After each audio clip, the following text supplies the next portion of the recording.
30년 의사 생활 동안 이런 기적 같은 내 쌍둥이 임신은 처음 봅니다. 불임이라는 낙인이 찍혀 쫓겨나듯 이혼당한 여자. 똑같이 불임 진단을 받은 냉혹한 재벌 총수와의 계약 결혼. 모두가 불가능하다고 말했습니다. 하지만 그들은 몰랐습니다. 아이를 가질 수 없었던 건 제가 아니라 5년간 저를 무시하고 짓밟았던 전남편이었다는 끔찍한 진실을요. 이제 제 뱃속의 네 아이가 모든 것을 증명할 것입니다. 저를 나락으로 밀어넣었던 시댁과 전남편에게 제 인생을 건 가장 통쾌한 복수가 시작됩니다. 마음정거장 구독과 좋아요 누르시고 한 여자의 기적 같은 인생 역전 드라마 끝까지 함께 해주세요. 불임이라는 이유로 이혼을 강요당했습니다. 그리고 저처럼 불임 진단을 받은 재벌 총수와 재혼했죠. 3개월 후 진찰을 받던 의사 선생님은 경악하며 말했습니다. 30년 의사 생활 동안 이렇게 특별한 내 쌍둥이 임신은 처음 봅니다. 한약 냄새가 진동하는 거실 한가운데 청자가 깨지는 날카로운 소리가 울려 퍼졌습니다. 시어머니 김 여사가 허리에 손을 얹고 집 중앙에 서 있었습니다.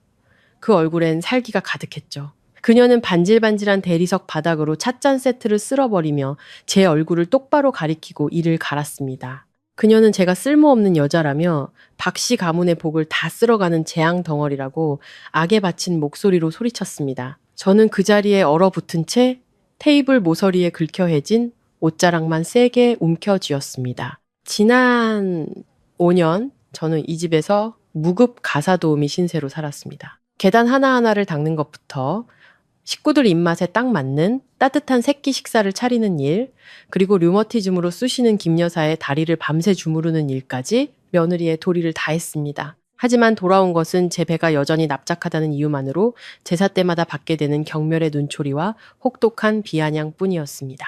법적인 남편이자 제 청춘을 모두 바쳤던 박준혁은 팔짱을 낀 채 문틀에 기대서 있었습니다. 그는 바로 오늘 아침 제가 직접 다려준 빳빳한 셔츠를 입고 있었죠. 저를 보는 그의 눈빛은 뼛속까지 시릴 정도로 차가웠습니다. 준혁은 자기 어머니를 말릴 생각이 전혀 없어 보였습니다. 그는 제게 다가와 자줏빛 여행 가방을 복도 밖으로 거칠게 내던졌습니다. 가방은 철제 난간에 세게 부딪히며 지퍼가 터져버렸고 제 낡고 해진 옷가지들이 차가운 타일 바닥 위로 어지럽게 쏟아졌습니다. 준혁은 비웃으며 칼날처럼 날카로운 말을 내뱉었습니다. 박씨 가문이 알도 못 낳는 암탉 하나 때문에 대가 끊길 수는 없다고 말했죠. 그는 저더러 제 자신을 돌아보라며 맏며느리 자리에 앉을 자격이 있는지 생각해 보라고 했습니다.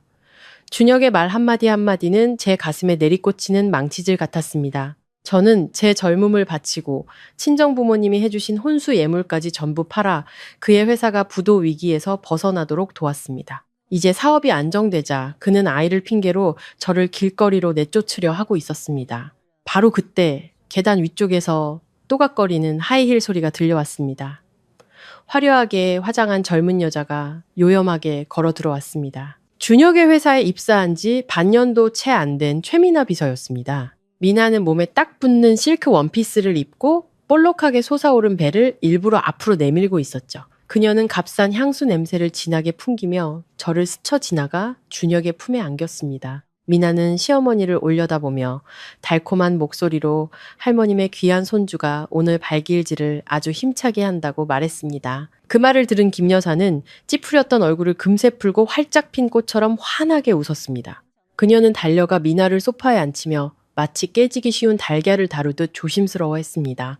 준혁 역시 다정하게 그녀의 배를 쓰다듬으며 이 집 안에서 제 존재를 완전히 공기처럼 취급했습니다. 미나는 저를 돌아보며 의기양양하고 도발적인 눈빛을 보냈습니다. 그녀는 제게 눈치껏 꺼지라며 뱃속에 아이가 태어나서 콩가루 집안 꼴을 보게 하지 말라고 했습니다. 그녀는 제 자리는 원래 이런 호화로운 저택이 아니라 쓰레기장이라고 말했습니다. 저는 눈앞에서 웃고 떠드는 세 사람을 보며 구역질이 목구멍까지 차오르는 것을 느꼈습니다. 벌거벗은 채 추악하게 드러난 진실은 제가 필사적으로 붙잡으려 했던 부부의 정에 대한 마지막 희망 한 조각마저 갈기갈기 찢어버렸습니다.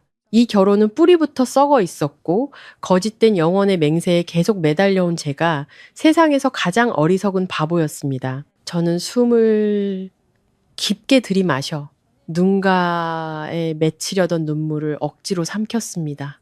허리를 꼿꼿이 세우고 저는 준혁의 얼굴을 똑바로 쳐다보며 이상할 정도로 차분한 목소리로 말했습니다. 저는 그에게 3년 전 시내에서 가장 큰 산부인과에서 받았던 건강검진 서류를 상기시켰습니다. 그때 과장님은 결과지를 들고 의미심장한 눈빛으로 준혁을 보며 난임의 원인이 꼭 아내에게만 있는 것은 아닐 수 있다고 분명히 말했었습니다. 의사는 준혁에게 정밀검사를 추가로 받으라고 요구했지만 그는 불같이 화를 내며 병원 복도에서 진단서를 찢어버리고 의사를 돌팔이라고 욕하며 제 팔을 끌고 집으로 돌아왔습니다.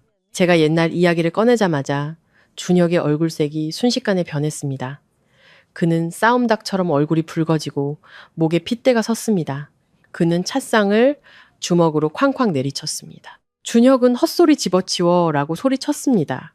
그는 미나의 배를 가리키며 증거가 여기 떡하니 있는데 무슨 말이냐며 의기양양하게 선언했습니다. 자기처럼 건강한 남자가 불임일 리가 없다고 말이죠. 시어머니도 덩달아 날뛰며 제 얼굴을 가리키고 소리쳤습니다. 애도 못 낳는 악독한 며느리가 이제 와서 자기 금지옥엽 아들에게 죄를 뒤집어 씌운다고 말입니다. 그녀는 가방에서 미리 인쇄해온 이혼 서류 한 장을 꺼냈습니다. 그리고 테이블 위로 휙 던지며 당장 서명하라고 저를 압박했습니다. 저는 제 운명을 결정짓는 그 얇은 종이를 내려다보았습니다. 그 위 공동재산 부분에는 선명하게 없음 두 글자가 적혀 있었습니다. 저는 씁쓸하게 웃었습니다.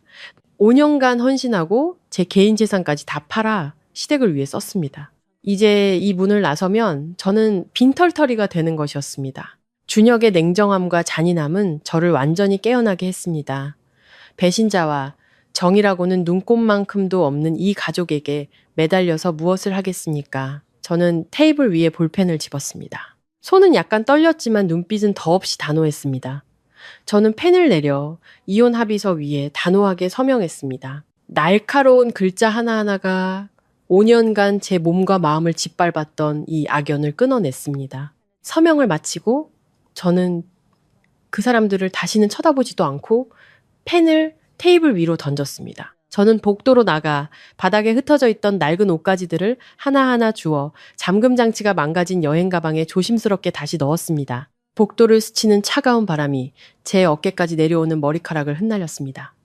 연말에 살을 애는 듯한 추위가 느껴졌습니다. 낡은 여행 가방을 끌고 아스팔트 길 위를 무겁게 한 걸음씩 옮겼습니다.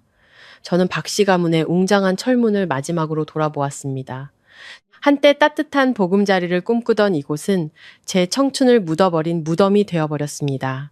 저는 고개를 높이 들고 걸었습니다. 이 순간부터 저 이서연은 오직 나 자신을 위해 살 것이며 다시는 누구 앞에서도 고개 숙이지 않을 것입니다. 날이 어둑해지고 저는 낡은 여행 가방을 끌고 친정 부모님이 사시는 낡은 빌라촌 입구에 도착했습니다. 수십 년 전에 지어진 건물은 벽에 이끼가 끼고 군데군데 페인트가 벗겨져 있었고 가파른 계단은 어둡고 늘 퀴퀴한 곰팡이 냄새가 났습니다. 계단 입구에 막 들어섰을 때 저는 이 동네에서 입 가볍기로 소문난 옆집 아주머니와 마주쳤습니다. 아주머니는 나무를 다듬고 있다가 제가 짐을 들고 온 것을 보고는 채소 바구니를 내려놓고 샅샅이 훑어보는 눈빛으로 제 머리부터 발끝까지 훑었습니다. 아주머니는 무릎을 탁 치며 동네가 떠나가라 큰 소리로 제가 시댁에서 쫓겨난 거냐고 물었습니다. 그녀는 혀를 차며 주위 사람들에게 속삭였습니다. 결혼 5년 동안 애 하나 못 낳는 여자가 쫓겨나는 것도 당연한 일이라고 말이죠.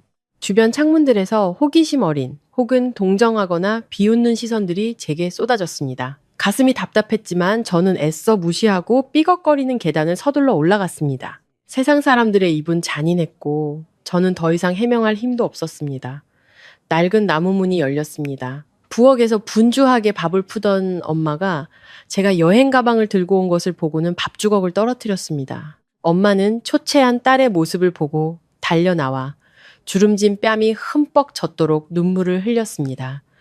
엄마는 저를 껴안고 등을 쿵쿵 치며 나무랐습니다. 엄마는 이 바보 같은 거사, 여자는 남편이 하늘인데 쫓겨나서 이제 어떻게 살래? 라며 울부짖었습니다. 왜 좀 더 참고 시어머니에게 빌어서 그분들이 불쌍히 여겨 머물게 해달라고 하지 않았냐고 하셨죠. 엄마의 낡은 생각이 저를 더 고통스럽게 했지만 저는 엄마가 단지 딸의 암담한 미래를 너무나 걱정하고 마음 아파해서 그런다는 것을 알았습니다. 좁은 거실에서 아빠가 걸어 나오셨습니다. 깡마르고 고생한 흔적이 역력한 아빠는 떨리는 손으로 담배 파이프를 들고 계셨죠. 아빠는 담배를 끄고 다가와 제 손에서 여행 가방을 받아 벽 한쪽에 세워두셨습니다. 아빠는 꾸짖지도 탓하지도 않고 그저 무겁게 한숨을 한 번 내쉬었습니다. 아빠는 제 어깨를 두드리며 낮고 또렷한 목소리로 말씀하셨습니다. 내 딸은 내가 키운다. 그 집에서 필요 없다면은 아빠한테 오면 돼. 죽이 되든 밥이 되든 같이 먹고 살면 되지. 굴욕당하면서 살 필요 없어. 그날 저녁 식사는 데친 두부와 된장찌개가 전부였지만 지난 5년간 먹었던 그 어떤 식사보다 따뜻했습니다. 30제곱미터도 안 되는 좁은 방에 앉아 희끗희끗한 아빠의 머리와 빨갛게 부어오른 엄마의 눈을 보며 저는 피가 맺히도록 입술을 깨물었습니다. 저는 마음속으로 맹세했습니다. 소처럼, 말처럼 이래서라도 반드시 성공해서 부모님께 효도하고 저를 짓밟았던 자들이 두 눈을 똑똑히 뜨고 보게 만들겠다고. 한 달이라는 시간이 흘렀고 낡은 빌라에서의 생활은 점점 더 숨막히게 다가왔습니다. 제가 쓰레기를 버리러 나가거나 시장에 갈 때마다 이웃 아주머니들의 캐묻는 눈빛과 수군거리는 소리를 견뎌야 했습니다. 엄마는 제 일 때문에 완전히 쇠약해지셨습니다. 밤마다 뒤척이며 한숨을 쉬셨고 눈물로 베개를 적셨습니다. 엄마는 딸이 남편에게 버림받았다는 소문, 게다가 애도 못 낳는다는 소문까지 감당하기 힘들어 하셨습니다. 저 때문에 부모님이 나쁜 소문에 시달리는 것을 참아 볼 수 없어서 저는 조용히 모든 것을 감내했습니다. 엄마는 사방에 부탁하며 어떻게든 저를 다시 시집 보내 조용히 일을 마무리하려는 희망으로 중매쟁이를 찾기 시작했습니다. 어느 날 저녁 이 동네에서 중매로 유명한 화아줌마라는 분이 집까지 찾아왔습니다. 화아줌마는 엄마를 집 한쪽 구석으로 끌고 가 신비로운 말투로 속삭였습니다. 아주 좋은 혼처가 하나 있는데 집안 수준은 맞지 않지만 제 처지에는 특별히 잘 맞는 상대라고 했습니다. 상대는 35살의 강태준, 유명한 태성그룹의 총수였습니다. 그의 가문이 소유한 자산은 수조 원에 달했죠. 하지만 그 완벽한 남자는 선천적 불임이라는 치명적인 결함을 가지고 있었습니다. 화아줌마는 태준의 성격이 매우 냉정하고 무자비해서 집안에서 소개해준 수많은 교수들을 겁먹게 해서 쫓아냈다고 했습니다. 태성 가문에서는 세상의 눈을 가리고 재계에 떠도는 악의적인 소문을 잠재우기 위해 얌전하고 분수를 아는 며느리가 절실히 필요하다고 했습니다. 그 말을 들은 엄마는 마치 금이라도 캔 듯 기뻐했습니다. 엄마는 아이 문제로 절망한 두 사람이 만나는 것이 가장 합리적이라고 생각했습니다. 무엇보다 제가 더 이상 먹고 사는 걱정을 하지 않아도 된다는 점이 중요했죠. 엄마의 울고불고 애원하는 모습에 저는 결국 선을 보겠다고 고개를 끄덕였습니다. 만남은 5성급 호텔 최고층에 있는 최고급 레스토랑에서 잡혔습니다. 저는 옷장에서 가장 멀쩡한 옷을 꺼내 입었습니다. 색이 바를 때까지 빨았던 옅은 색의 원피스였죠. 화려한 크리스탈 샹들리에가 빛나는 웅장한 호텔 로비에 들어서자 저는 위축되지 않을 수 없었습니다. 제 자신이 너무나 이질적이고 초라하게 느껴졌습니다. 극심한 불안감이 밀려왔습니다. 파탄난 결혼 생활의 잿더미에서 막 빠져나온 저 같은 여자가 과연 바다처럼 깊은 저 재벌가의 세계를 감당할 수 있을까? 하지만 부모님의 걱정스러운 눈빛을 떠올리며 저는 숨을 깊게 들이쉬고 예약된 테이블을 향해 고개를 들고 걸어갔습니다. 저는 레스토랑의 가장 조용하고 구석진 자리에 앉아 기다렸습니다. 정확히 저녁 7시 키가 큰 남자의 그림자가 나타나 샹들리에에서 쏟아지는 빛을 가로막았습니다. 강태준이었습니다. 그는 완벽하게 재단된 검은색 수제 정장을 입고 있었고 다부진 체격과 넓은 어깨를 돋보이게 했습니다. 그의 얼굴은 얼음 조각처럼 날카롭고 차가운 선을 가지고 있었고 깊고 날카로운 눈빛이 온기 하나 없이 저를 훑었습니다. 태준은 맞은편 의자를 빼서 앉았습니다. 그의 압도적인 분위기에 주변 공기가 얼어붙는 듯 했습니다. 그는 인사치레 없이 바로 본론으로 들어갔습니다. 그는 두꺼운 서류 뭉치를 테이블 위에 놓고 금장 뚜껑이 달린 만년필을 제 쪽으로 밀었습니다.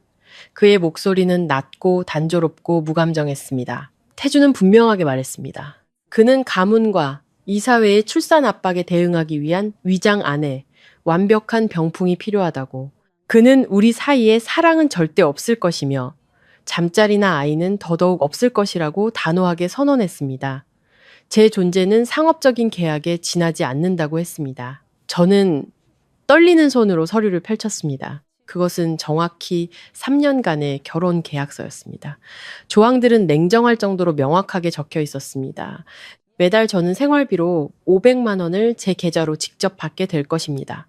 저는 그의 사생활에 간섭할 수 없으며 요구가 없으면 회사에 나타나서도 안 됩니다. 그 대가로 3년이 끝나고 이혼 절차가 완료되면 저는 서울 중심부에 있는 고급 아파트의 소유권을 완전히 갖게 될 것입니다. 태주는 강조했습니다. 가장 중요한 조건은 당신이 할머니와 친척들 앞에서 현명한 며느리이자 아내 역할을 완벽하게 해내는 것입니다. 저는 넋을 잃고 앉아 종이 위에 적힌 비현실적인 숫자들을 뚫어지게 쳐다보았습니다. 매달 500만 원, 고급 아파트. 이 재산은 제가 평생 남의 집에서 일해도 꿈도 꿀 수 없는 것이었습니다. 비만 오면 물이 새는 낡은 빌라를 생각하고 굽은 아버지의 등과 잠 못 이루는 엄마의 밤을 생각하며 저는 이를 악물었습니다. 제 자존심은 박준혁의 가족에게 이미 형체도 없이 짓밟혔습니다. 이제 가족의 평안을 위해 마지막 남은 자존심마저 싸게 팔아넘기기로 했습니다. 그것 또한 제가 치러야 할 대가일 것입니다. 저는 더 이상 망설이지 않고 만년필을 들어 계약서 오른쪽 하단에 제 이름을 단호하게 서명했습니다. 펜촉이 종이에서 떨어지는 순간 저는 제 남은 인생을 건 도박에 공식적으로 발을 들였습니다. 우리의 결혼식은 조용히 치러졌습니다. 결혼식도 하객도 없이 단지 2장의 혼인신고서와 황씨 가문 내부의 식사 자리가 전부였습니다. 저는 낡은 옷 몇 벌을 챙겨 싸게 산 새 여행 가방을 들고 한강변에 위치한 유럽풍 저택으로 이사했습니다. 집은 성처럼 거대하고 웅장했습니다. 정원에는 값비싼 꽃과 나무가 가득했고 집안에는 수많은 도우미들이 분주하게 움직였습니다. 옛날의 좁은 집과는 하늘과 땅 차이인 환경에 저는 며칠이 지나서야 겨우 익숙해질 수 있었습니다. 비록 계약상의 명목상 부부였지만 저는 제 자신을 쓸모없는 사람처럼 의지하며 살도록 내버려 두지 않았습니다. 박씨 집안에서 당했던 굴욕과 노동 착취와는 달리 이곳에서는 집사부터 모든 직원에게 절대적인 존중을 받았습니다. 하지만 저는 예전의 생활 습관을 유지했습니다. 저는 하인들이 모든 것을 챙겨주는 것을 거절했습니다. 매일 아침 일찍 일어나 직접 집안을 돌보고 거실에 놓을 신선한 꽃꽂이를 정성껏 하고 특히 직접 부엌에 들어가 저녁 식사를 준비했습니다. 저는 부모님이 자주 해주시던 소박하고 정겨운 시골 음식들을 떠올리며 직접 마트에 가서 가장 신선한 재료를 골라 요리했습니다. 태주는 극도로 바쁜 사람이었습니다. 아침에는 해가 뜨기도 전에 집을 나섰고 늦은 밤에야 지친 얼굴로 희미한 접대 술 냄새를 풍기며 돌아왔습니다. 그는 약속대로 극도로 냉정했고 거리를 유지했습니다. 우리는 각방을 썼습니다. 제 이름으로 된 보조신용카드는 매달 일일 한 푼의 오차도 없이 꽉 채워졌습니다. 큰돈을 손에 쥐고 제가 가장 먼저 한 일은 교외에 깨끗하고 번듯한 단독주택을 임대해 부모님을 그곳으로 모시는 것이었습니다. 소문 많은 낡은 빌라를 벗어나자 부모님의 깊게 팬 주름진 얼굴에 점차 미소가 돌아왔습니다. 저는 이 비단처럼 화려하지만 고독한 세계에서 분수를 지키며 조용히 사는 법을 배우기 시작했습니다. 저녁에 태준이 집에 돌아오면 저는 항상 따뜻한 해장국 한 그릇과 빳빳하게 다려진 잠옷 한 벌을 그의 침대 위에 준비해 두었습니다. 우리는 거의 대화를 나누지 않았고 가끔 식당에서 마주쳐도 그저 가볍게 고개를 끄덕이며 인사하는 것이 전부였습니다. 하지만 저는 슬프지 않았습니다. 제 위치를 잘 알고 있었으니까요.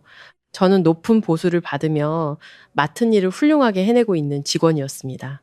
이 넓고 텅 빈 저택에서 지금의 고요한 평화는 폭풍 같은 날들을 보낸 제게 하늘이 내려준 너무나 큰 은총이었습니다. 시간은 쏜살같이 흘러 어느덧 제가 태성 가문의 며느리가 된 지 거의 한 달이 되어가고 있었습니다. 매일의 사소한 디테일들이 저와 태준 사이의 건조한 관계에 미묘한 변화를 만들어냈습니다. 예전에 그는 손님 접대나 회사에서 간단히 식사를 해결하기 위해 저녁 식사를 거른다고 자주 연락했습니다. 하지만 최근 들어 태준이 집에 와서 저녁을 먹는 횟수가 점점 늘어났습니다. 어떤 날은 비가 억수같이 쏟아졌는데 그의 차가 정확히 저녁 6시 30분에 현관 앞에 멈춰서는 것을 보았습니다. 제가 막 뜨끈한 갈치조림을 식탁에 올리는 순간이었죠.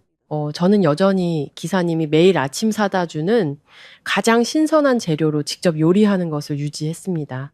식탁에는 값비싼 사내진미나 상어 지느러미 요리 같은 거는 없었습니다. 그저 달큼한 된장찌개, 새우젓에 찍어 먹는 삼겹살 수육, 혹은 고소하고 매콤한 갈치조림뿐이었죠. 처음 그 소박한 밥상을 보았을 때 태주는 살짝 미간을 찌푸리며 의아하고 의심스러운 눈빛을 보였습니다. 하지만 첫 갈치 한 조각을 입에 넣었을 때 그의 씹는 동작이 느려졌습니다. 그날 저녁 입맛이 까다롭던 그 남자는 밥을 3공기나 비웠습니다. 그는 젓가락을 내려놓고 냅킨으로 입을 닦으며 평소보다 훨씬 부드러운 목소리로 말했습니다.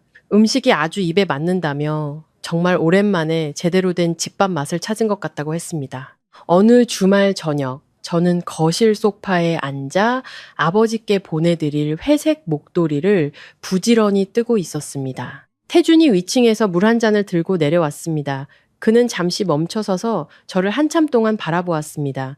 대바늘이 부딪히는 소리가 넓은 저택의 정적을 깨뜨렸습니다. 태준은 다가와 짙은 붉은색 벨벳으로 포장된 선물 상자를 찻상 위에 놓았습니다. 그는 헛기침을 하며 오늘 행사에 갔다가 파트너에게 받은 선물인데 자신은 쓸 일이 없어 저에게 준다고 했습니다. 상자 뚜껑을 열자 그 안에는 매우 정교한 흑진주가 박힌 머리핀이 들어 있었습니다. 아마 이 모든 일은 태성그룹 창립 기념일 밤에 모든 규칙을 깨는 사건이 일어나지 않았다면 그저 조용한 관심으로만 남았을 것입니다. 그날 밤 태주는 만취 상태로 집에 돌아왔습니다.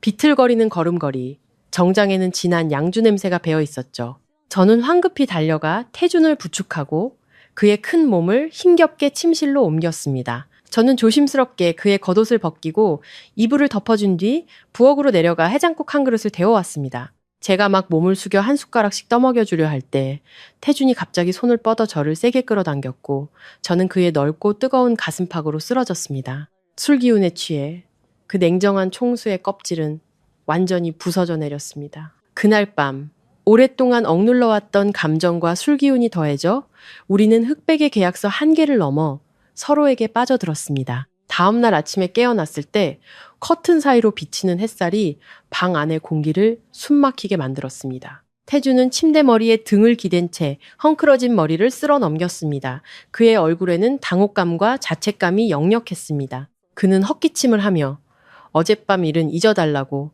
술기운에 벌어진 의도치 않은 사고일 뿐이라고 말했습니다. 저는 입술을 깨물고 조용히 고개를 끄덕인 뒤 옷을 챙겨 밖으로 나왔습니다. 절대로 어떤 환상도 품지 말자고 스스로에게 다짐했습니다. 화창하고 시원한 일요일 아침이었습니다. 저는 집사에게 집안 청소를 잘 부탁하고 시골에서 올라오시는 태준의 할머니를 맞이할 작은 파티 재료를 준비하기 위해 집 근처 수입식료품 마트로 향했습니다. 태준의 비서는 그의 지시에 따라 제게 명품 옷으로 가득 찬 옷장 하나를 따로 맞춰주었습니다. 이 병풍 아내가 밖에 나가서 태성그룹의 체면을 깎지 않도록 하기 위함이었죠. 저는 비치색의 심플한 실크 원피스를 골라 입었습니다. 디자인은 단순했지만 세련되고 우아한 느낌을 주었고 발 뒤꿈치를 편안하게 감싸자 감싸는 낮은 굽의 구두를 신었습니다. 술 취한 그 밤의 어색함이 아직 남아 있었기에 저는 태준과 마주치는 것을 피하기 위해 일부러 일찍 집을 나섰습니다. 주말 마트는 꽤 붐볐습니다. 저는 카트를 끌고 신선한 과일 코너를 돌며 샤인머스켓 몇 송이와 탐스러운 흰 딸기 한 팩을 신중하게 고르고 있었습니다. 바로 그때 제 귀 바로 옆에서 날카롭고 시큼한 목소리가 들려왔습니다. 그 여자는 제 이름을 큰 소리로 부르며 비꼬는 듯한 말투로 길게 느려 말했습니다. 저는 깜짝 놀라 돌아보았습니다. 최미나가 박준혁의 팔짱을 끼고 바로 제 앞에 서 있었습니다. 미나의 배는 이제 눈에 띄게 불러 있었습니다. 그녀는 눈부신 스팽글이 달린 인부복을 입고 팔에는 붉은 금팔찌를 가득 차고 있었죠. 준혁은 몸에 딱 붙는 명품 티셔츠를 입고 이마에 선글라스를 걸친 채 매우 거만해 보였습니다. 준혁은 선글라스를 내리며 경멸 가득한 시선으로 제 머리부터 발끝까지 훑었습니다. 그는 비웃으며 비아냥거리는 말투로 물었습니다. 요즘 무슨 일을 하기에 감히 부자들이나 오는 이런 마트에 발을 들이냐고. 혹시 어느 재벌가에서 일하면서 장보기를 대신해 주는 거냐고요. 옆에 서 있던 미나도 맞장구를 치며 입을 가리고 킥킥거렸습니다. 그녀는 제가 막 고른 딸기 팩을 집어들고 이리저리 가격표를 보더니 입을 삐죽이며 폄하했습니다. 미나는 제 면전에 대고 말했습니다. 남편에게 쫓겨나 빈털터리가 된 재수 없는 여자가 무슨 돈으로 수입 과일을 먹냐고요. 저더러 도매시장에 가서 상한 과일이나 주워 먹는 게 네 처지에 맞다고 충고했습니다. 제 안에 피가 즉시 부글부글 끓어올랐습니다. 저는 미나의 손에서 딸기 팩을 빼앗아 제 카트에 세게 던져 넣었습니다. 저는 허리를 꼿꼿이 세우고 턱을 치켜든 채 이 뻔뻔한 남녀의 얼굴을 똑바로 쳐다보며 강철처럼 차갑고 날카로운 목소리로 말했습니다. 저는 준혁에게 그 더러운 입을 다물라고 했습니다. 공공질서 문란죄로 경비원을 불러 두 사람을 쫓아내게 만들지 말라고요. 저는 미나의 얼굴을 똑바로 가리키며 뱃속의 아이를 위해 입조심해서 덕을 쌓으라고 충고했습니다. 준혁은 제가 예전처럼 두려워하며 움츠러들지 않고 오히려 소리치며 맞서는 것을 보고 애인 앞에서 체면을 구겼다고 느꼈습니다. 분노가 치밀어 올랐습니다. 그는 욕설을 내뱉으며 건장한 팔을 휘둘러 이 많은 사람들이 보는 앞에서 제 뺨을 후려치려 했습니다. 준혁의 팔이 무서운 기세로 제 얼굴을 향해 날아왔습니다. 저는 눈을 질끈 감고 본능적으로 팔을 들어 막으려 했지만 고통스러운 따기는 내려오지 않았습니다. 대신 우두둑 하는 마른 소리와 함께 준혁의 처절한 비명이 들려왔습니다. 저는 눈을 번쩍 떴습니다. 어느새 키가 크고 우람한 등이 제 앞을 가로막고 있었습니다. 태준이었습니다. 태준의 강철 같은 손이 준혁의 손목을 단단히 움켜쥐고 뒤로 꺾어버리고 있었습니다. 태준의 눈빛은 막 칼집에서 뽑아낸 검처럼 차갑고 날카로웠고 무서운 핏발이 서 있었습니다. 그의 악력은 너무나 강해서 준혁의 얼굴은 즉시 창백해지고 이마에는 식은땀이 송골송골 맺혔습니다. 옆에 서 있던 미나가 비명을 지르며 달려들어 할퀴려 했지만 갑자기 나타난 태준의 검은 옷을 입은 경호원에게 제지당했습니다. 태준은 손을 놓으며 준혁을 뒤쪽 상품 진열대로 세게 밀쳐버렸습니다. 그는 마치 아주 더러운 것에 닿았다는 듯이 정장 소매를 툭툭 털었습니다.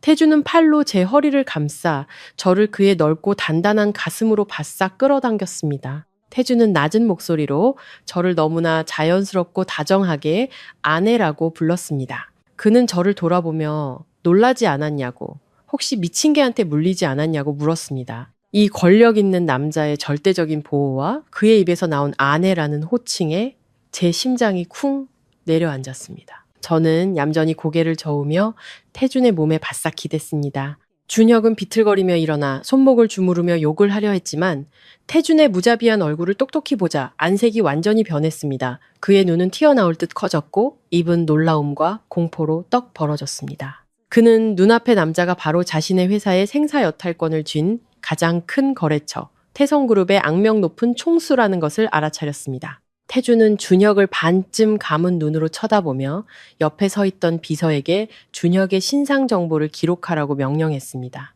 동시에 모든 거래 계약을 즉시 파기하고 준혁의 회사를 전체 시스템에서 영구적으로 블랙리스트에 올리겠다고 선언했습니다. 준혁은 그 말을 듣고 마치 마른 하늘에 날벼락을 맞은 듯 두 무릎이 후들거리며 타일 바닥에 그대로 주저앉았습니다. 그는 더듬거리며 빌고 또 빌었지만 태준은 완전히 무시했습니다. 태준은 제 허리를 감싸 안고 위풍당당하게 걸어 마트 문을 나섰습니다. 뒤에는 준혁의 처절한 울음소리와 미나의 시끄러운 욕설만 남았습니다. 부드럽게 움직이는 롤스로이스 차 안에 앉아 제 어깨에서는 여전히 태준의 강한 팔에서 전해지는 온기가 느껴졌습니다. 제 인생에서 처음으로 한 남자에게 온 마음을 다해 보호받는다는 것이 어떤 느낌인지 알게 되었습니다. 제가 혼인신고서에 서명한 지 3개월이 흘렀습니다. 그 어색했던 술 취한 밤 이후로 저와 태준은 암묵적으로 침묵을 지키며 명목상의 부부 역할을 계속 충실히 해냈습니다. 재벌가 며느리로서의 삶은 제가 상상했던 것보다 평온하고 순탄하게 흘러갔습니다. 시골에서 올라오신 태준의 할머니는 제가 손자를 정성껏 돌보는 것을 보고 저를 매우 예뻐하셨습니다. 할머니는 태준이 아내를 얻은 것을 보고 병세가 많이 호전되셨습니다. 할머니가 시골로 돌아가신 후 우리의 생활은 다시 원래 궤도로 돌아왔습니다. 비록 저와 태준 사이의 거리는 상당히 좁혀졌지만요. 눈부신 햇살이 쏟아지는 어느 아침, 저는 평소처럼 일찍 일어났습니다.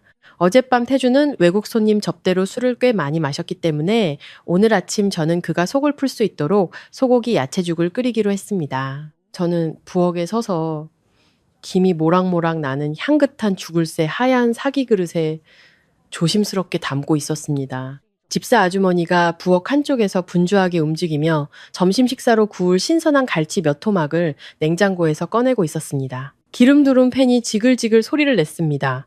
아주머니가 갈치 토막을 넣었습니다. 치익 하는 큰 소리와 함께 연기가 뭉게뭉게 피어올랐습니다. 생선 굽는 특유의 비리고 고소한 냄새가 즉시 제 코를 찔렀습니다. 갑자기 위가 심하게 뒤틀렸습니다. 끔찍한 구역질이 위에서부터 목구멍까지 치밀어 올라 숨을 막았습니다. 저는 죽을 푸던 국자를 떨어뜨리고 두 손으로 입을 틀어막은 채 부엌 문을 박차고 가장 가까운 화장실로 달려갔습니다. 저는 세면대에 머리를 박고 쓴 물이 나올 때까지 계속해서 헛구역질을 했습니다. 눈물 콧물이 범벅이 되고 온몸이 부들부들 떨리며 극심한 탈진 상태에 빠졌습니다. 복도에서 다급한 발소리가 들려왔습니다. 제가 막 벽을 짚고 간신히 일어서서 세수를 하려고 수도꼭지를 틀었을 때 화장실 문이 세게 열렸습니다. 태준이 문지방에 우뚝 서 있었습니다. 그는 짙은 남색 실크 잠옷을 입고 있었고 머리는 빗지 않아 헝클어져 있었습니다. 태준의 시선은 창백하고 핏기 없는 제 얼굴과 턱에 맺힌 물방울에 고정되었습니다. 방 안의 공기는 즉시 얼어붙었고 너무나 답답해서 숨을 크게 쉴 수조차 없었습니다. 지금 제 모습은 너무나 명확했습니다. 음식 냄새에 헛구역질, 피곤한 몸. 누가 봐도 이것은 임신한 여자의 전형적인 입덧 증상이었습니다. 무서운 침묵이 몇 초간 이어졌지만 마치 한세기처럼 느껴졌습니다.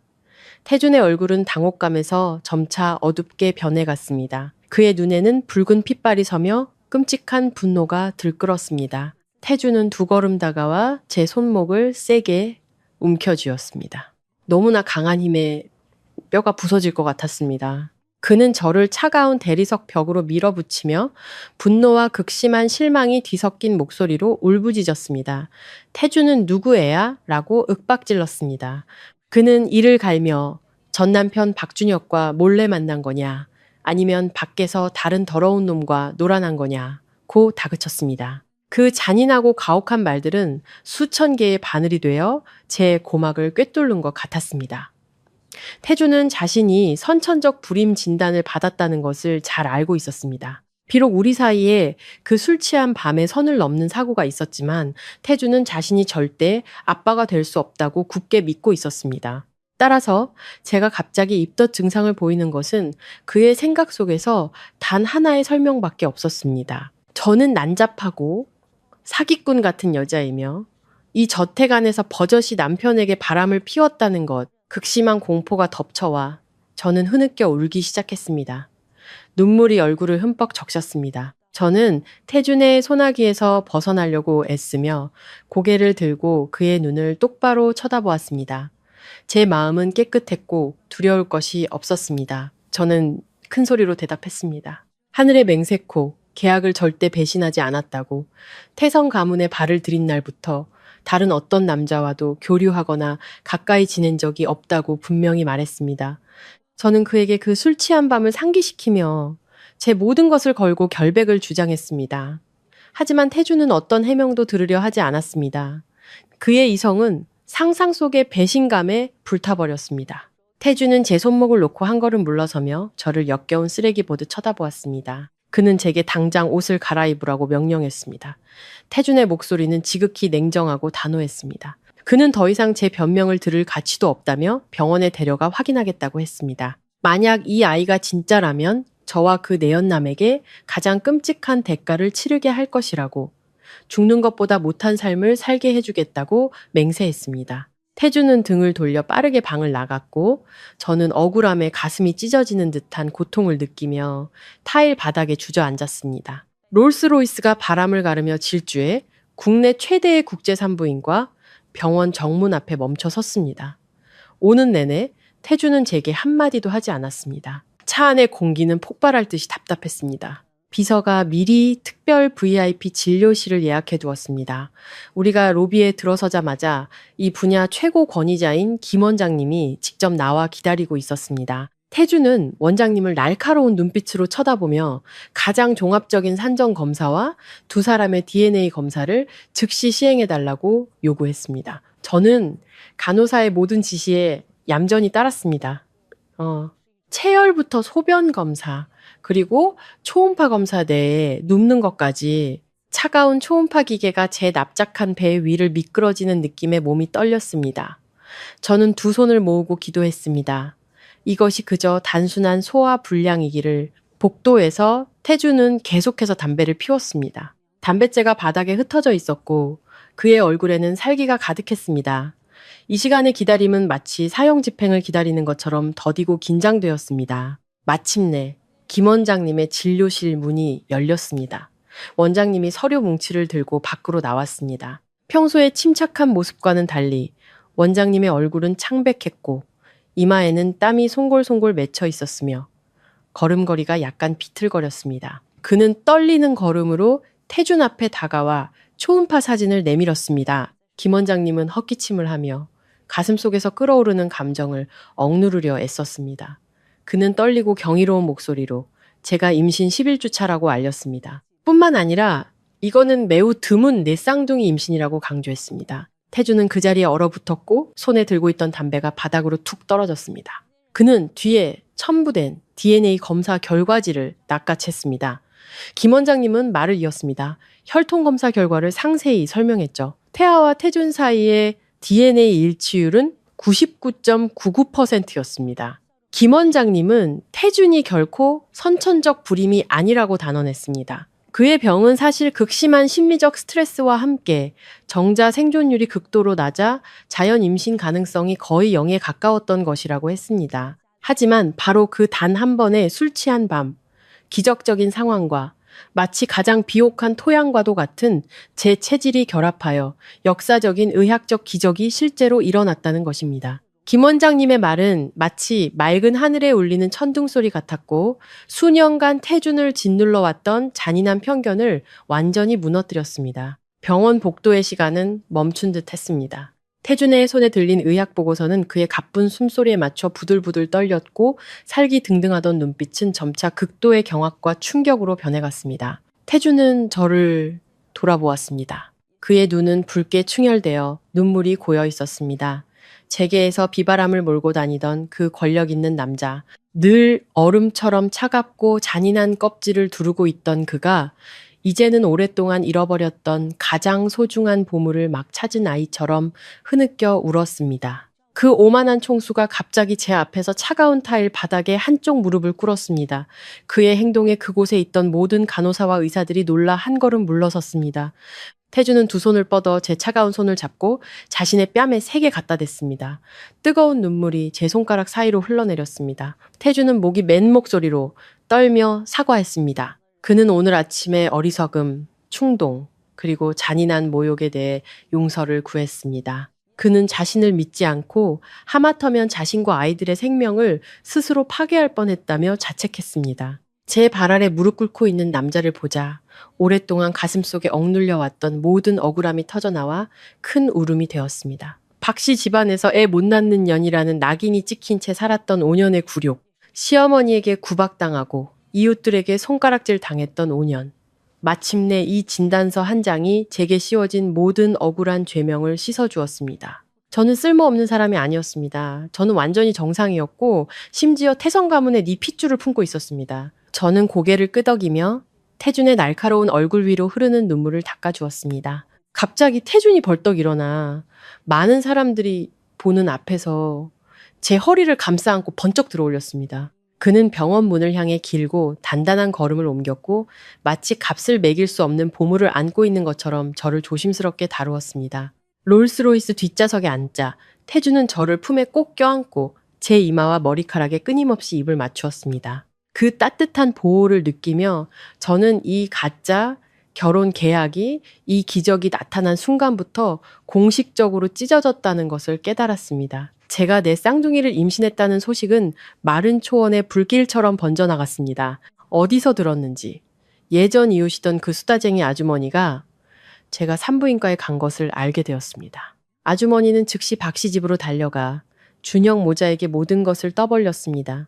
태준이 선천적 불임이라고 굳게 믿고 있던 준혁은 이 기회를 틈타 지난번 마트에서 당한 창피를 갚고 희희낙낙했습니다. 그는 제 뱃속의 아이가 더러운 외도의 결과라고 확신했습니다. 그날 오후 준혁은 김 여사와 미나를 차에 태우고 제가 친정 부모님을 위해 막 임대한 단독주택으로 달려왔습니다. 그 무리는 마치 강도처럼 마당으로 난폭하게 쳐들어와 문을 쾅쾅 두드렸습니다. 아빠가 문을 열자마자 준혁은 아빠의 얼굴을 가리키며 욕설을 퍼부었습니다. 준혁은 우리 가족이 교양 없는 집안이라며 난잡하고 파렴치한 딸을 낳았다고 크게 모욕했습니다. 그는 온 동네가 듣도록 제가 돈 때문에 내시 같은 남편과 결혼하고 이제는 밖에서 남자와 자고 임신해서 태성 가문의 재산을 가로채려 한다고 떠들어댔습니다. 김 여사도 지팡이를 짚고 옆에 서서 끊임없이 독설을 퍼부었습니다.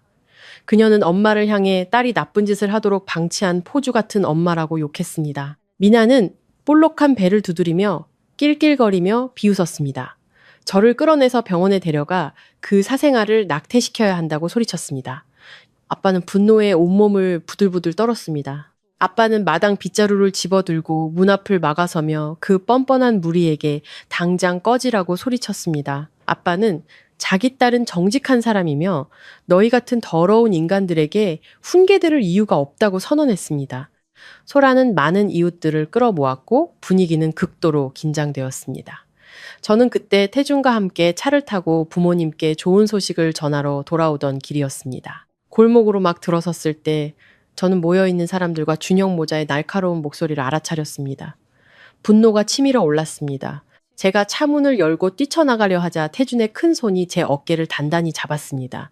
그는 눈앞의 광경을 지옥에서 올라온 마왕처럼 차가운 눈빛으로 바라보았습니다. 태준은 저를 좌석에 가만히 앉히고 낮은 목소리로 좋은 구경이나 하라고 했습니다. 저런 쓰레기들은 남편이 처리할 테니 가만히 있으라고요. 검은색 최고급 세단이 천천히 집 앞에 멈춰서며 준혁의 싸구려 차의 퇴로를 위풍당당하게 막아섰습니다.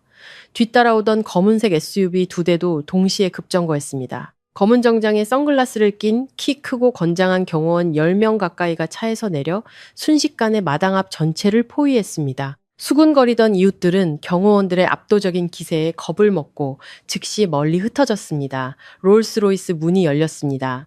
태준의 특별 보좌관이 먼저 내려와 공손하게 우산을 펴들고 총수님이 위험 있게 내리도록 했습니다. 태준은 정장 옷깃을 바로잡고 핏기 하나 없이 질린 박씨 가족 3사람의 얼굴을 차가운 눈빛으로 훑었습니다. 준혁은 태준이 나타나자 두 다리가 사시나무 떨듯 떨리기 시작했습니다. 방금 전까지 떠들썩하게 욕설을 퍼붓던 입이 굳어버렸습니다.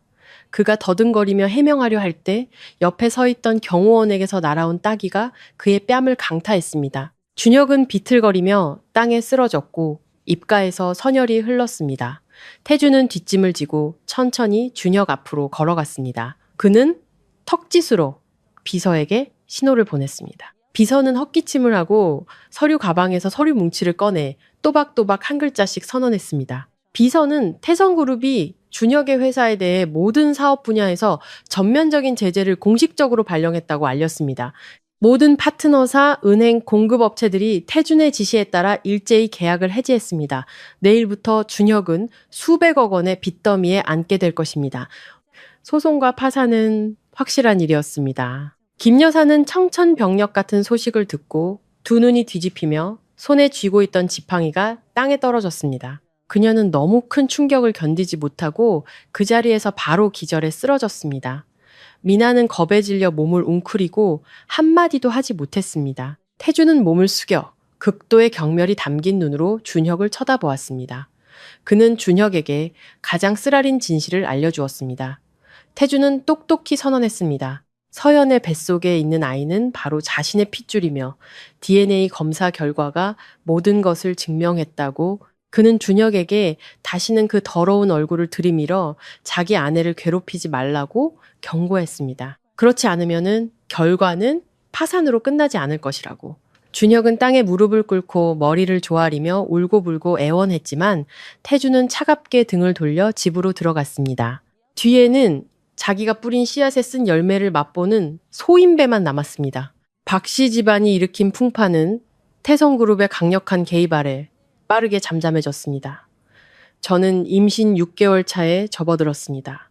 네, 쌍둥이를 임신한 거는 제 몸에 상상을 초월하는 엄청난 부담을 주었습니다. 배는 남산만해졌고 팽팽한 복부 피부에는 붉은 튼살이 징그럽게 퍼져 매우 가려웠습니다. 두 발과 종아리는 코끼리 다리처럼 부어올라 걷는 것조차 매우 힘들었습니다. 매일 밤 저는 베개를 높이 쌓고 앉아서 잠을 자야 했습니다. 바로 눕거나 옆으로 누우면 숨이 막혀 가슴이 짓눌리는 것 같았기 때문입니다. 제가 위험한 임신 기간을 힘겹게 버티는 것을 보며 태주는 완전히 다른 사람으로 변했습니다. 일에 미쳐 살던 그 총수는 모든 해외 출장을 취소했습니다. 그는 서재에 있던 거대한 책상을 제 침실 한쪽 구석으로 옮기라고 명령했습니다. 매일 서류 작업을 마친 후 태주는 직접 생강과 약초, 소금을 넣은 따뜻한 물대야를 침대 옆으로 가져왔습니다. 그는 제 부어오른 발을 정성껏 씻겨주고 관절 하나하나를 마사지해 주었습니다. 그 동작은 마치 귀한 도자기를 깨뜨릴까 두려워하듯 부드럽고 조심스러웠습니다. 임신 7개월 차, 폭풍우가 몰아치던 어느 날 새벽, 저는 잠이 들었다가 아랫배에서 전해져 오는 극심한 통증에 갑자기 잠에서 깼습니다. 손으로 이불 밑을 더듬어 보니 붉은 피가 흥건하게 번져 있는 것을 발견하고 경악했습니다. 제 비명 소리에 태준이 잠에서 깼습니다. 그는 벌떡 일어났고 얼굴은 핏기 하나 없이 창백했습니다. 저택 문 앞에서 대기하고 있던 구급차에 저를 안아 태웠습니다. 태준은 운전사에게 국제병원까지 최고 속도로 달리라고 소리쳤습니다. 응급실로 직행하는 침대에 누워 저는 태준의 붉게 충혈된 눈과 두 줄기 눈물을 보았습니다. 그는 제 손을 꽉 잡고 떨리는 목소리로 애원했습니다. 태준은 너무 위험하면 아이를 포기하라고 했습니다. 그는 오직 제가 살기만 바란다고, 제가 무사하기만 하면 된다고, 아이는 없어도 괜찮다고 했습니다. 태준의 희생과 진정한 사랑은 제게 무한한 힘을 주었습니다. 저는 입술을 깨물고 단호하게 고개를 저었습니다. 제 목숨과 맞바꾸더라도 뱃속에서 끈질기게 버티고 있는 4명의 작은 아이들을 지켜야 한다고. 응급실 문이 닫히고 그 키 큰 남자는 대기 의자에 주저앉아 극심한 절망과 걱정 속에서 두 손으로 머리를 감쌌습니다. 최고의 의료진의 신속한 조치 덕분에 저는 태아를 안전하게 지킬 수 있었지만 출산일까지 병원에 입원하여 엄격한 관찰을 받아야 한다는 지시를 받았습니다. 태주는 제가 조용히 태교에 전념할 수 있도록 병원의 VIP 병동 전체를 빌렸습니다. 모든 것이 순조롭게 흘러가는 듯 했던 어느 늦은 오후, 제 병실에서 멀지 않은 특별 응급실에서 갑자기 시끄러운 욕설과 고함, 그리고 물건이 깨지는 소리가 들려왔습니다. 복도에서 뜨거운 물을 받아오던 집사 아주머니가 황급히 달려 들어왔습니다. 겁에 질린 얼굴로 상황을 전했죠. 아주머니는 옆 병실 환자가 다름 아닌 최민아라고 했습니다. 그녀는 방금 하혈로 인한 유산 때문에 응급수술을 받았다고 합니다. 원인은 미나가 몰래 클럽에 가서 춤추고 술에 취해 싸움에 휘말렸다가 누군가에게 밀려 계단에서 굴러 떨어졌기 때문이었습니다. 뱃속의 아이는 살릴 수 없었지만 끔찍한 일은 거기서 끝나지 않았습니다. 미나에게 수혈하기 위해 혈액 검사를 하는 과정에서 의사들은 준혁과 교차 검사를 진행했습니다. 결과는 아이의 혈액형이 준혁과 전혀 일치하지 않는다는 것이었습니다. 비뇨기과 전문의는 직접 준혁을 조용한 방으로 불러 잔혹한 사실을 통보했습니다. 정밀 검사 결과지를 손에 든 의사는 한숨을 쉬며 준혁이 선천적으로 정관이 없는 매우 희귀한 질병을 앓고 있다고 분명히 밝혔습니다. 이것은 그가 100% 불임이며 절대 아버지가 될 수 없다는 것을 의미했습니다. 미나가 오랫동안 품고 있던 태아, 그가 소중히 여기고 자랑하며 저를 모욕하는 데 사용했던 그 아이는 사실 미나가 클럽에서 만난 내연남과의 관계에서 생긴 결과물이었고 그는 그저 껍데기 아빠가 될 뻔했던 것입니다. 제가 박씨 집안에서 5년 내내 짊어져야 했던 모든 죄, 정신적인 학대, 애 못 낳는 년이라는 낙인과 모진 말들이 마침내 밝혀졌습니다. 인과응보는 누구도 피해갈 수 없었습니다. 운명은 준혁 가족의 오만함과 악랄함에 치명적인 일격을 가했습니다. 귀한 옥을 스스로 내던지고 진흙더미를 들인 자들의 추악한 민낯을 폭로한 것입니다. 진실은 마치 원자폭탄처럼 터져 준혁의 마지막 남은 존엄성마저 산산조각 냈습니다. 그는 미친 듯이 회복실로 달려가 미나의 뺨을 세차게 때리며 그녀를 더러운 년이라고 욕했습니다.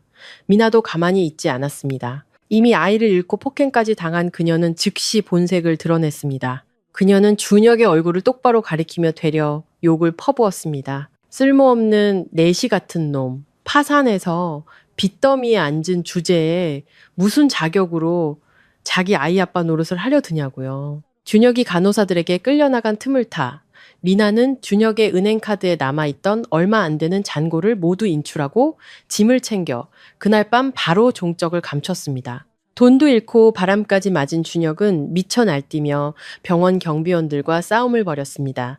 경찰이 출동해 그를 제압하고 경찰서로 연행했습니다. 공공질서 문란과 상해죄로 15일간 구류 처분을 받았습니다. 차가운 유치장에서의 15일은 번지르르 하던 사장을 수염이 덥수룩하고 초췌한 폐인으로 만들어 놓았습니다. 준혁이 석방되던 날 하늘이 무너져 내리는 것 같았습니다. 그들 모자의 유일한 재산이던 상가주택은 은행에 의해 압류되었습니다. 그는 파트너사로부터 계약 위반으로 손해배상 소송을 당했습니다. 과거 그토록 악랄했던 김 여사는 회사 파산, 손주 이름, 아들 수감, 집에서 쫓겨남 등 연이은 충격에 뇌경색으로 쓰러졌습니다. 그녀는 법원 앞에서 쓰러져 반신불수가 되었고 말 한마디도 할 수 없게 되었습니다. 준혁은 늙은 어머니를 등에 업고 시커먼 하수구가 흐르는 강변의 비좁고 축축한 단칸방으로 이사해야 했습니다.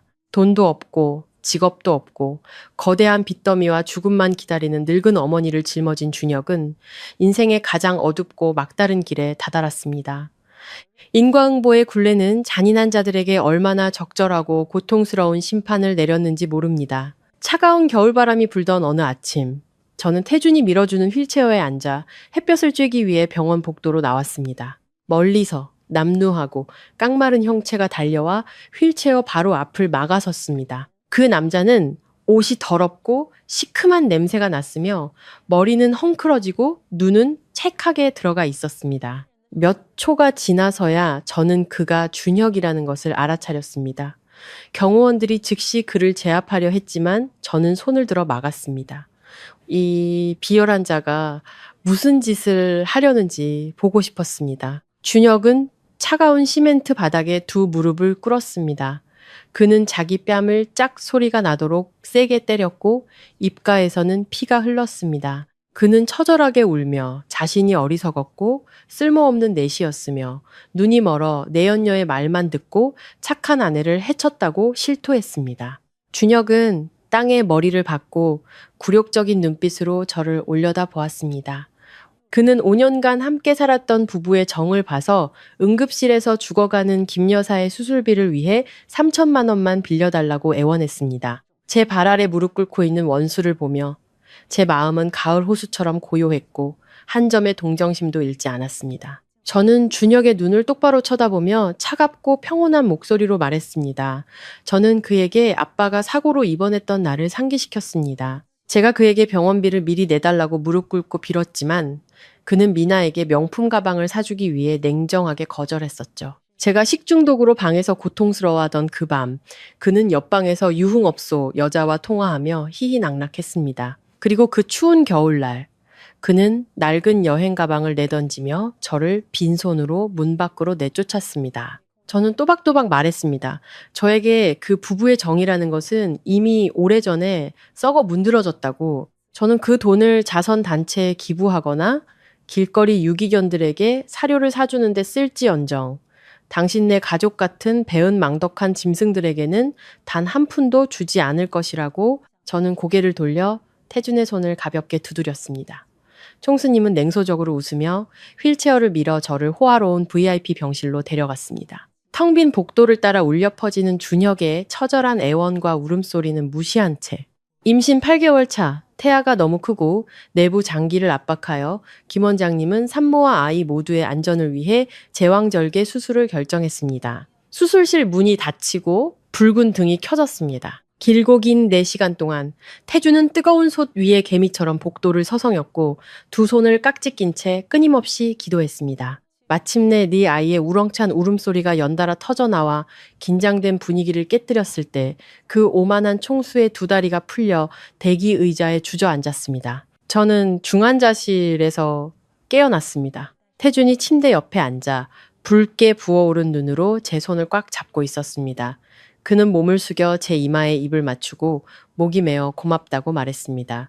4명의 작은 생명, 아들 둘, 딸 둘, 분홍빛 얼굴의 건강한 아이들이 인큐베이터 안에서 얌전히 누워 있었습니다. 제가 직접 낳은 이 작은 천사들을 보는 순간, 지난 수년간의 모든 고난과 역경이 연기처럼 사라지는 것 같았습니다. 3년 후, 한강변 저택의 푸른 잔디밭 위로 따뜻한 오후 햇살이 길게 드리워졌습니다. 통통하고 사랑스러운 내 아이가 색색의 풍선을 쫓아다니며 제잘거리며 뛰어놀고 있었습니다. 과거 재계에서 냉혹하기로 소문났던 총수 강태주는 이제 편안한 반팔 티셔츠 차림이었습니다. 한 손에는 젖병을, 다른 손에는 기저귀 팩을 들고 아이들을 쫓아다니며 세상에서 가장 다정한 목소리로 달래고 있었습니다. 그는 완벽한 육아 대디가 되었고 환한 미소가 항상 그의 입가에 머물렀습니다. 저는 나무 그네 의자에 앉아 국화차를 한 모금 마시며 평화롭고 만족스러운 기분을 만끽했습니다. 바로 그때 구불구불한 철제 담장 너머 낡은 주황색 작업복을 입은 환경미화원 한 명이 보도블록 위 쓰레기를 쓸고 있었습니다. 풍파에 시달려 등이 굽었고 얼굴은 늙고 고생한 흔적이 역력하며 깊은 주름이 패여 있었습니다. 바로 준혁이었습니다. 그는 빗자루질을 멈추고 흐릿한 눈으로 철문 틈새를 통해 우리 가족의 행복한 웃음소리가 넘치는 보금자리를 몰래 훔쳐보았습니다. 너무나 늦어버린 쓰라린 후회의 눈물 한 방울이 그의 검게 탄 뺨을 타고 흘러내렸습니다. 그는 자기 인생 최고의 여자를 스스로 내던졌고 이제 남은 평생을 사회의 가장 밑바닥에서 가난과 고독 그리고 자책 속에서 살아가야만 했습니다.